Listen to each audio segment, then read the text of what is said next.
Hey Techno Studs, time to talk about the internet and the World Wide Web.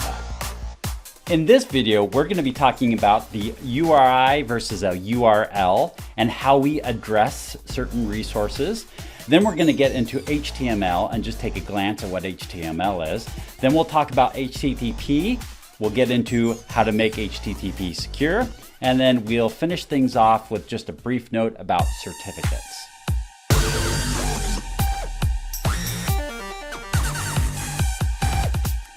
There are a lot of resources out on the internet, and when you go to a web page, it's referencing a lot of resources. So how do we reference all of these different resources out there? Well, we do it through a Uniform Resource Identifier. So this is a way of creating a request essentially for a specific resource and how to identify a specific resource out there. So a Uniform Resource Identifier, or URI, identifies all these resources or even a specific component of these resources. So let's take a look at exactly what that means. So I got an example here. We're going to be referencing this page here, or this website, www.technosurge.com. So that's our example right there. So there are different components to all of this, and some are necessary, some are not necessary. So you could see this come into a lot of different examples within this. So let's take a look at each one of the components and then identify what would be alternatives to this. So first of all, what we have right here is HTTP. So that's identifying the communication protocol that we're going to use. It doesn't have to be just at HTTP. That's one of the most common ones, but it could be FTP or mail to, or file, or data. So it could actually address many different protocols and different ways, different things that we're trying to access here. The next is actually, we've got a user info. So we got user info at. And so if we are, let's say we're FTPing into something, we may need to specify a user. Or if the web page has some sort of security, we could specify a user in this case. So that's everything before the at symbol. Now, as you know, that this is one of those optional things, as there's many times that we address a resource or go to a web page without the user that's attached to this. In fact, probably more often than not, most often, we are not using a user to access at least web pages. And then we have www.technosurge.com. We talked about those domains and how those domains get identified and the host on that domain. And so that changes when we go and get the domain information from it, we then translate that to an IP address. So this gets replaced with an IP address. But then we also have the port that's associated with it. We know that an IP address and port creates a socket. So we've got a port right here. We know there's standard ports. So if we are typing this into a browser, then perhaps it's just port 80. A lot of times when we're doing web traffic, it's just port 80. And so we would not need to include it if it was port 80 in a browser, because it would just assume that. Or perhaps we're SSHing into something and we don't that would be assumed that was port 22 unless it was a different port. If it was a different port, then we'd have to change that and add a different port in there. Then we have a path right here. The path would be on the server, so whatever server is hosting out that web page, the path would be perhaps like a folder that content resides within. So we have some sort of path. And then after that, we have a document that we're actually accessing. So this is page.html, or by default, a lot of the main pages when you get into a web page, the main page would be index.html. So we've got the name of the document and the extension of that document, or how that document is written out, essentially the format of that document. So in this case, we'd be getting HTML. Then anything after the question mark here is a query. So the question mark would be to pass certain information off to it, or pass query parameters off to it. And then a fragment would be like a section of that page that we're referencing. So once again, there's a lot of these components that are not necessary, and you can have any one of these combinations, but this is how we identify specific resources that are out on the internet. And we call this, once again, a Uniform Resource Identifier.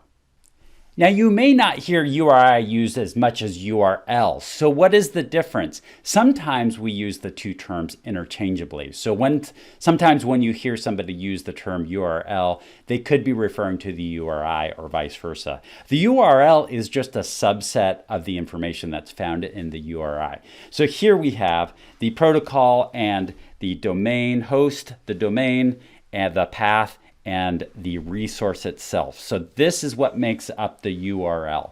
So you might hear those two terms interchangeably, but there is technically a difference between the URL and the URI, and the URL is a subset of the URI.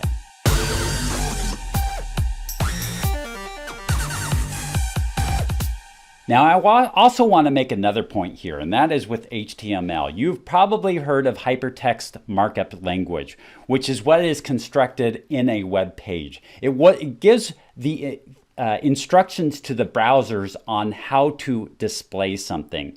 So an HTML page is sent to the browser, and the browser is then created. The browser represents the information, rather. So HTML is a type of format. It's a type of format for a file. So it's a file format. It is not a transport protocol. So HTML would not be an application layer transfer protocol. Hypertext Transfer Protocol is a method of transferring data. HTML is not a method for transferring data. It's more of a way to display data, and it's a page file. It's a file format for a page. Okay, I also want to call attention to something else, something that's called the relative versus absolute references. And you'll find this whether you're, no matter what system you're in, whether it's, a command prompt and you're in a certain prompt, or if it's a Linux machine, or if you're in a web browser and it's accessing certain resources, there's ways that we reference different resources. And so as an example is, let's say I'm buried somewhere deep within a path and I want to reference a resource within that path when I'm referencing it. I can do a relative reference, and that is I could just type out the name of whatever resource I want to access. So within there, I want to access a certain resource, I just type out that name and then I can access that resource. But if I want to reference somewhere else on that machine, somewhere where I'm not in right now, somewhere that's not associated with that, then I can do an absolute reference and include the whole path to get to that resource. And then it doesn't matter where in the within the file structure or where within whatever directory I can reference that same thing. Same thing with web pages. If I could reference the whole URL here and reference a specific resource, and then it could be on whatever site I want to reference it on. Although if I'm on a certain site and I reference a specific resource within there, then I'm only referencing the resource if it exists on that site. So the difference with this is whether you want to globally address something that's out there, or it wants to be specific to whatever resource, whatever site you're in, or whatever directory that you're in. So that's the difference between relative and absolute references.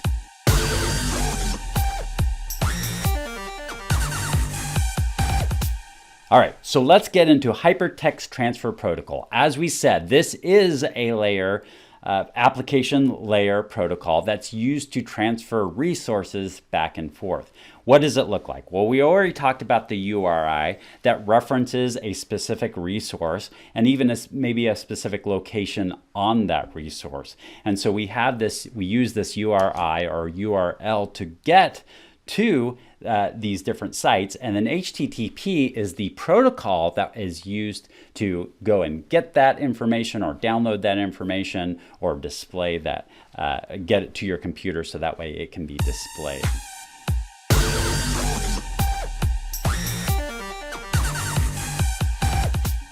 So now you type into your browser, you type in the URL that you want to get to, you hit enter, and then it goes and gets the information. That is a specific request where it is going to get information. So we see right here, one of the requests is get, but there's actually quite a bit more, whether it's head, post, put, delete. So if we want to post or update something, then we could use post. If we want to delete something, then we can use delete. So there's actually quite a few other commands that we can work with when we are working with HTTP, and depending on what we want to do, if we want to upload something or if we're trying to get something, or so there's different commands that we'll actually execute. A lot of these commands you'll actually see happening behind the scene and you don't realize that they're happening, but these are some of the few commands that can be executed with HTTP.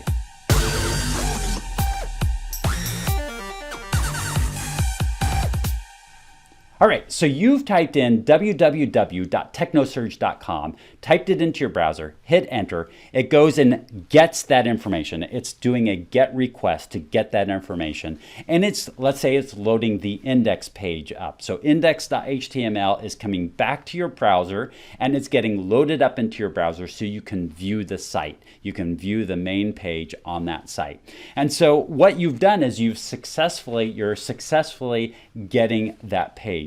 And so there is a bit of information that comes back with that. So if we are successfully loading up that page, then we have a 200 message. So it comes back with a response of 200. And it could be 201, 202, 203, depending on what type of success it is.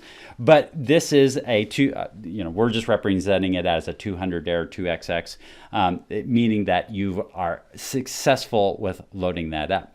However, there is other information that can get to us also. For instance, let's say if I chose to redirect my site, maybe I'm sending you to example.com instead, or perhaps you have reached my port 80, my HTTP, and I want to redirect you to port HTTPS port 443.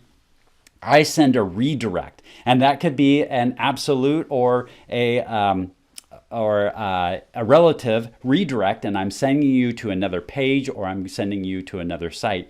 And so there are different types of redirects, but they all fall in the 300 range. So it could be 301, 302, so there is the 300 message that you get back, which means it's a redirection.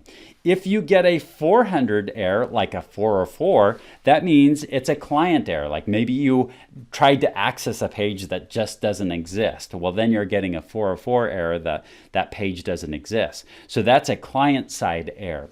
If you get a 500 error back, then that means that the server understands your request to a certain degree, but it's having some sort of problem on the back end. For instance, let's say it can't access the database server, so it sends you a 500 error saying, I just can't complete your request because I don't have access to the resource that I should have access to. And then the 100 message is just informational. That's sending some sort of information message to you. Thanks for watching my video. If you liked it, could you hit that like button?